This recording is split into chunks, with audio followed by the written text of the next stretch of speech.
કે ખબર અંતર પૂછી રહ્યા છે, જાણે કે ભાઈ તું કેમ છે। ભગવાન તરફથી જો આટલું પણ મળી જાય તો ભક્તનું જીવન ધન્ય થઈ જાય। ભગવાન જગન્નાથ ભાઈ બળભદ્ર અને બહેન સુભદ્રા રથ પર સવાર થઈને પોતાના નગરજનોની ખેર ખબર પૂછવા માટે થઈને નીકળ્યા છે, સાર સંભાળ લઈ રહ્યા છે। અને જ્યારે જમાલપુર ખાતે જગન્નાથ મંદિરથી સવારે આ રથયાત્રાનો પ્રારંભ થયો ત્યારથી જ સૌ કોઈની આંખડીઓ એ આતુરતાથી ભરાયેલી હતી કે ભગવાનના દર્શન ક્યારે થશે। ભગવાન હવે દર્શન આપતા આપતા આગળ વધી રહ્યા છે, ભલે વિલંબ સાથે, પરંતુ ધીરે ધીરે રથયાત્રા આગળ વધી રહી છે।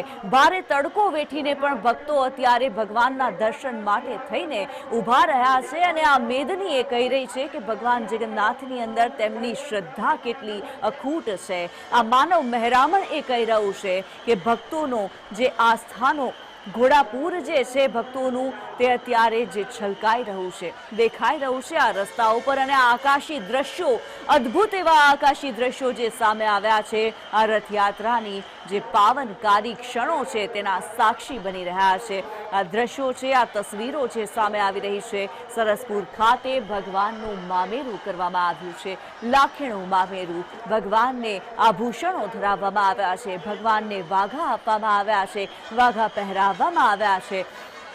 ભગવાનને જ્યારે મામેરું કરવામાં આવ્યું, ભગવાનના મામેરાની અંદર ભગવાનને 56 ભોગ સાથે વાલ કરવામાં આવ્યું છે, લાડ લડાવવામાં આવ્યા છે। અને બસ હવે ભગવાન થોડી વારમાં પોતાના નિજ મંદિર તરફ આગળ પ્રયાણ કરશે, રથયાત્રાનું આગળ પ્રયાણ થશે, પ્રસ્થાન કરશે રથયાત્રા। અને અત્યારે જ્યારે આ દ્રશ્યો આપણે બતાવી રહ્યા છીએ, આકાશી દ્રશ્યો કે જેમાં હકડે ઠઠ માનવ મેદની જોવા મળી રહી છે। પૂર્વ વિસ્તાર, કોટ વિસ્તાર જે કહેવાય છે, આ કોટ વિસ્તારની અંદર, પોળોની અંદર, ગલીઓની અંદર અત્યારે લોકો જ લોકો જોવા મળી રહ્યા છે, ભક્તો જ ભક્તો જોવા મળી રહ્યા છે કે જે લોકોના હૃદય જે છે તે શ્રદ્ધાથી છલકાઈ રહ્યા છે। કહેવામાં આવે છે કે ભગવાન જગન્નાથની રથયાત્રાના જ્યારે દર્શન કરવામાં આવે જીવન સફળ થઈ જાય છે। જીવન રથ જે છે તે ભગવાન જગન્નાથના હાથમાં સોંપી દેવામાં આવે છે અને ભગવાન જગન્નાથ પોતે સારથી બનીને આ જીવન રથને હંકારતા હોય છે પોતાના ભક્તો માટે થઈને।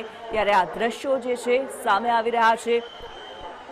ભક્તોની આસ્થા અખૂટ છે અને આ અખૂટ આસ્થા એ વાતનો પુરાવો આપી રહી છે કે ભગવાન જગન્નાથને તેઓ કેટલું માને છે। ભગવાન જગન્નાથને લાડ લડાવવા માટે થઈને માત્ર દૂરથી પણ જો ભગવાનની એક ઝલક મળી જાય તો પણ તેમના માટે થઈને કાફી છે, કારણ કે ભક્તો જે છે આતુરતા જે છે તેમની અંત આવ્યો છે। ભક્તોની આતુરતાનો અંત આણતા ભગવાન જગન્નાથ ધીરે ધીરે આગળ વધીને સરસપુર ખાતે પહોંચ્યા અને હવે ત્યાંથી આગળ વધશે।